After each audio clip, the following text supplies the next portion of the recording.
السلام علیکم 12 کلاس علم التعلیم کے لیکچر میں خوش آمدید۔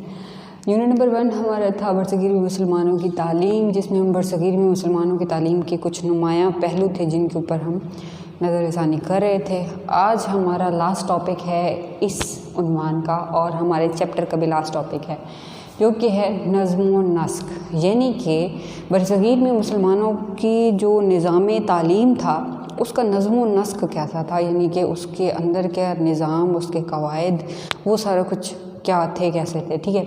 تو جس میں کیا آتا ہے کہ جو نصاب ہوتا ہے وہ، اس کے علاوہ اور بھی کسی ادارے کے جو قوانین ہوتے ہیں، رولز ریگولیشنز ہوتی ہیں، وہ اب مسلمانوں کے جو تعلیمی ادارے تھے ان میں کیا تھے۔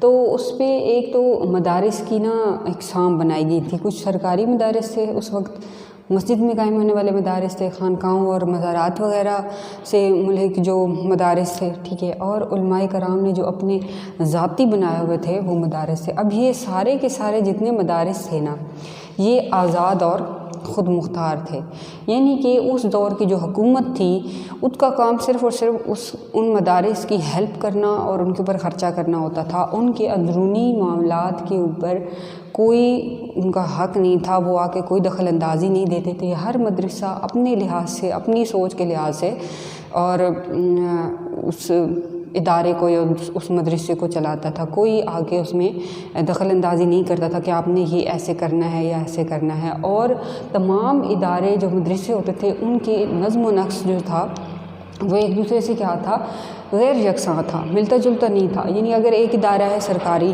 اور ایک ہے نجی، وہ پرائیویٹ ہے، تو ان کے اپنے رولز اور ریگولیشن ہوں گے، اپنا نصاب ہوگا، سارا کچھ ہوگا، جو اپنے وہ اس مدرسے کے جو استاد ہوں گے اندر جو موجود ہوں گے، وہ سارے انتظامیہ ہوں گے، وہ مل کر وہ سارا کچھ ڈیسائیڈ کرے گی، اور کوئی اس میں، یعنی ان کے اپنی رولز اور ریگولیشن سب کے الگ الگ ہوتے تھے۔ مرکزیت غیر تصور، یعنی کہ یہ جو درمیان میں کوئی ایک ایسا، ان کے درمیان کوئی لنک نہیں تھا کہ جس کو ہم کہیں کہ یہ ان کا مرکزی پوائنٹ ہے، اس کو لے کر بس یہ سارے اپنے اپنے طریقے سے جو ہے مدرسہ چلا رہے، ایسا کچھ بھی نہیں تھا۔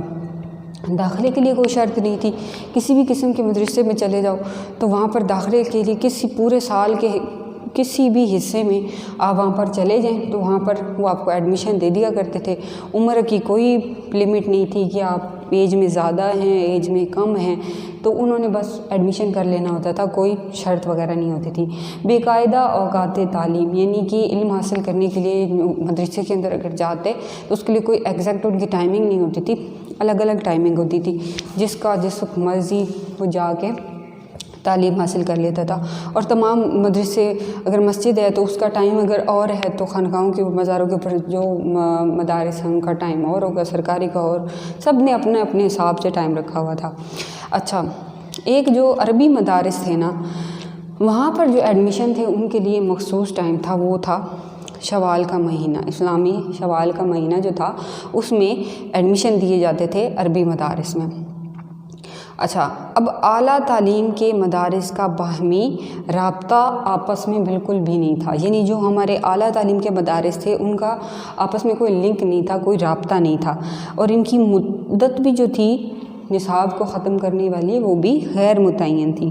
اچھا، اب ان کے اندر کیا ہوتا تھا کہ جو اعلیٰ تعلیم کے مدارس تھے ان کا نصاب، طریقہ تدریس، اوقات تعلیم جو ہیں وہ یکساں ہوتے تھے۔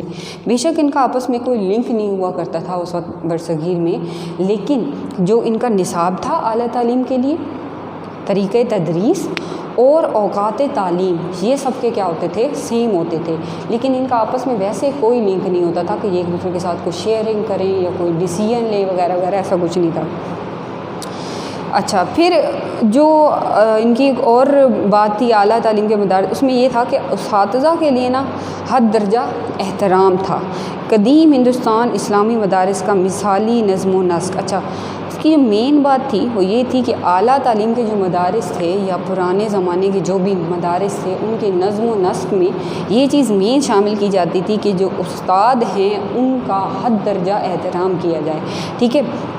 اور ہندوستان کے جو اسلامی مدارس تھے ان کا نظام مثالی نظم و نسق ہے، ان کا نظم و نسق مثالی ہے آج کے نظام کی آج کے جو دور ہے اس میں تعلیم کے نظم و نسق کی نسبت جو قدیم زمانے کے اسلامی مدارس تھے ان کا نظم و نسق مثالی ہے. اب وہ مثالی ہونے کی جو مین وجہ تھی وہ تھی کہ طلباء کے دل میں اساتذہ اور علم کا احترام.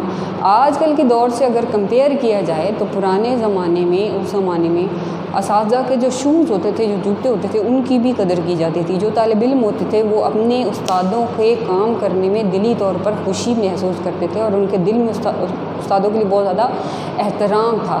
ٹھیک ہے، لیکن آج کل کے طلباء اور ان طلباء کے اندر اگر کمپیریزن کیا جائے تو وہ اس لحاظ سے بہت آگے ہیں اور کامیاب بھی اسی وجہ سے وہ ہیں.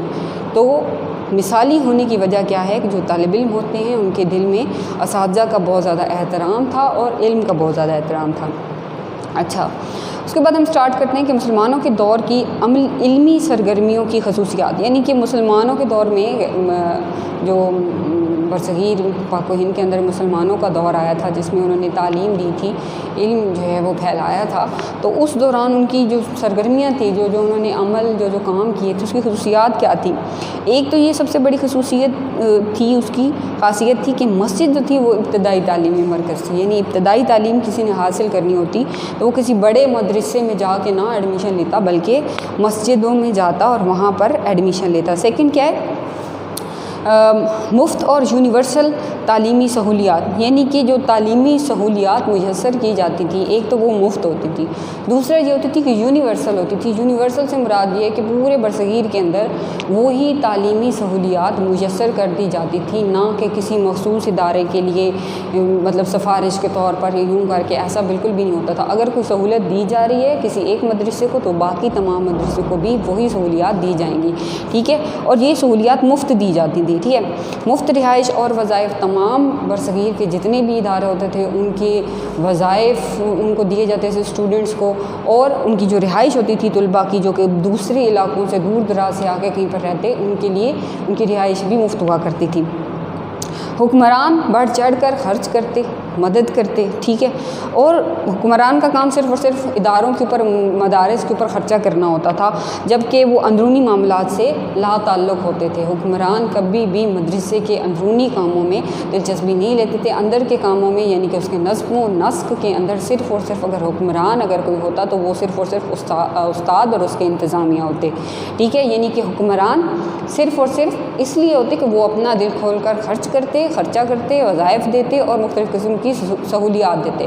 باقی جو کنٹرول ہوتا تھا وہ صرف اساتذہ اور انتظامیہ کے ہاتھوں میں. اب کیا جی، انگریزوں کی آمد سے قبل مقصد تعلیم. جب انگریز آئے ان سے پہلے مسلمانوں کی حکومت تھی. انگریزوں کے آنے سے پہلے کیا ہوتا تھا؟ مقصد تعلیم رضا الہی کا حصول اور نیابت الہی کا حصول. یعنی کہ بچوں کو یہ سکھایا جاتا تھا کہ آپ کی تعلیم کا جو مقصد ہے وہ صرف اور صرف اللہ تعالیٰ کی رضا حاصل کرنا ہے، اور کیا ہے؟ نیابت الہی، یعنی کہ اللہ کا نائب بننا، اللہ کا خلیفہ بننا، اللہ کی نظر میں اپنے آپ کو ایک ایسا انسان بنا دینا کہ ہم اللہ تعالیٰ کو پسند آ جائیں. یہ آپ کی زندگی کا مقصد ہونا چاہیے تھا. یہ تھا انگریزوں کی آمد سے قبل مقصد تعلیم. اب انگریزوں کی آمد کے بعد کیا ہوا کہ مقصد تعلیم تبدیل ہو گیا. سرکاری ملازمت کی تیاری و حصول، یعنی مین مقصد انہوں نے بتایا تعلیم حاصل کرنے. اگر آپ تعلیم حاصل کر رہے ہیں تو آپ کا مین مقصد یہ ہونا چاہیے کہ آپ نے تعلیم حاصل کرنے کے بعد سرکاری ملازم بن جانا ہے یا کوئی بڑا رتبہ ہے وہ حاصل کر لینا ہے. یہ مقصد. مسجدیں تعلیمی مرکز نہ رہی. جیسے ہی انگریز آتے گئے تو مسجدوں میں سے جو ابتدائی تعلیم پہلے مساجد کے اندر دی جاتی تھی وہ وہاں سے ہٹا لی گئی اور کہا گیا کہ یہاں پر ابتدائی تعلیم نہیں دی جائے گی. اب جب مسجدیں تعلیمی مرکز نہ رہی اور تعلیم اور نصاب جو ہے وہ انہوں نے کیا کر دی؟ محدود کر دیے. تو جس کی وجہ سے صرف اور صرف تعلیم جو ہے وہ بھی محدود ہو کے رہ گئی. یعنی کہ تھوڑی سی بتا دی گئی کہ یہ اتنا حساب ہے، اس کو بس رٹوانا ہے، یاد کروانا ہے اور بس. ٹھیک ہے. اچھا، تو ابھی انہوں نے کیا کیا کہ مغربی افکار کی اشاعت کے لیے، یعنی جو مغربی رہن سہن اور جو مغربی لوگوں کی یعنی انگریزوں کی اپنی سوچ بچار ہے، اس حساب سے اس چیز کو اشاعت کرنے کے لیے پوری یعنی برصغیر کے اندر پھیلانے کے لیے انہوں نے کیا کیا کہ ہندوؤں اور مسلمانوں کے جو مدارس تھے اور وہ سارا کچھ اس کو کیا کر دیا؟ یکساں کر دیا. اور کیا کیا کہ ان کی جو تعلیمی نظام ہے وہ بھی ایک جیسا ہی ہونا چاہیے، یعنی جس طرح مسلمان تعلیم حاصل کرتے ہیں، جو مسلمان تعلیم حاصل کر رہے ہیں وہی ہندو بھی کریں، یا پھر جو ہندو کر رہے ہیں وہی، یعنی اکٹھا کر دیا، یعنی ایک بک ہے وہی مسلم بھی پڑھے گا وہی ہندو بھی پڑھے گا. اور اس کے پیچھے مین مقصد ان کا یہی تھا تاکہ وہ اپنی مغربی سوچوں کو بڑھا چڑھا کے لوگوں کے اندر پیدا کریں، اور تاکہ جو آنے والی نسل ہے وہ نہ کہ مسلمانوں کی نسل مسلمان رہے اور نہ ہندوؤں کی نسل ہندو رہے. وہ یہ چاہتے تھے کہ ان کی جو آنے والی نسل ہے اس کی جو سوچ ہے وہ ہماری طرح ہو، انگریزوں کی طرح ہو. یہ تھا ہمارے آج کا ٹاپک، جو کہ ہمارے یونٹ نمبر 1 کا لاسٹ ٹاپک ہے. سو آپ سب لوگوں کو سمجھ میں آ گیا ہوگا. انشاءاللہ ملتے ہیں نیکسٹ لیکچر میں. Thank you so much.